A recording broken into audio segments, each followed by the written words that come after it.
आमची सरकारकडे एकच मागणी आहे की यज्ञ बाळासोबत जो अन्याय घडला की तो जो आरोपी आहे त्याला कठोरात कठोर म्हणजे फाशीची शिक्षा व्हावी आणि ती जी केस आहे ती फास्ट कोर्टामध्ये लवकरात लवकर ती केस कोर्टामध्ये जाऊन त्या कोर्टामार्फत त्या आरोपीला फाशीची शिक्षा व्हावी एवढी मागणी आहे। आणि सरकारकडे परत एकच विनंती आहे, जर तुम्ही लवकरात लवकर यज्ञा बाळाला जर तुम्ही न्याय नाही दिला तर आज जो आक्रोश मोर्चा होता हाच आक्रोश मोर्चा गावागावामध्ये सुद्धा होऊ शकतो, एवढी दक्षता सरकारने घ्यावी।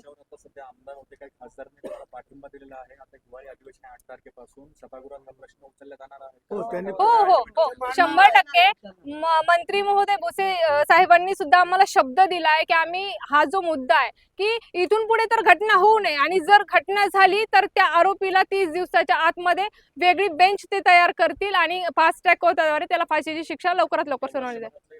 बलात्कार आहे याच्या अगोदरही घटना घडलेल्या आहेत। अक्षय भालेराव प्रकरणापासून आपण सगळे जर म्हटले डॉक्टरचं संपदा मुंडेंचं आहे, नंतर या लहान बालकेचं 4 वर्षाच्या मुलीपासून 70 वर्षाच्या लेडीज पर्यंत कोणी सुरक्षित दिसत नाहीये शिवशाहू फुले आंबेडकरांच्या महाराष्ट्रामध्ये, काय भावना?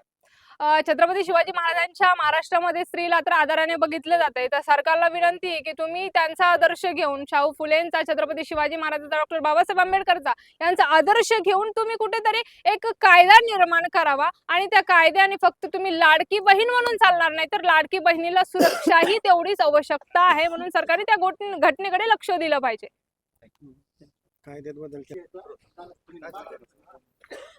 कायद्याने बदल करायलाच हवा आणि मला असं वाटतं कायद्याची चौकट कुठेतरी कमी पडतीये, तर हे सगळे घटना जी घडत आहेत ते व्हायला नको आहे। जिजामातांच्या राज्यात हे सगळं घडत नव्हतं, आता का हे सगळं घडतंय? हे फार चुकीचं आहे, हे अन्याय आहे मुलींवर। मुलींच्या वेशभूषाच्या ह्याच्यावरून बोलण्यात जातं, पण आता तिने काय वेशभूषा थोडी केली होती, तिने फाटके कपडे थोडी घातले होते। का बरं तिचा असा बलात्कार झाला? का बरं तिच्यावर अत्याचार झाले? त्या नराधमाला फाशीची शिक्षा झाली पाहिजे, जन्मठेप नकोय, ही एवढीच मागणी आहे।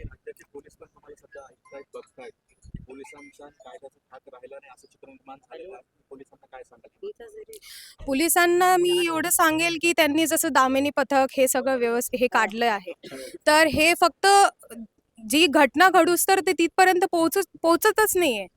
तर तुम्ही काय सरकारने जसं लाडकी बहीण योजना काढली तसं सुरक्षा बहीण योजना कधी काढणार आहे? कधी या सगळ्याला पटकन रिस्पॉन्स भेटणार आहे या गोष्टीला?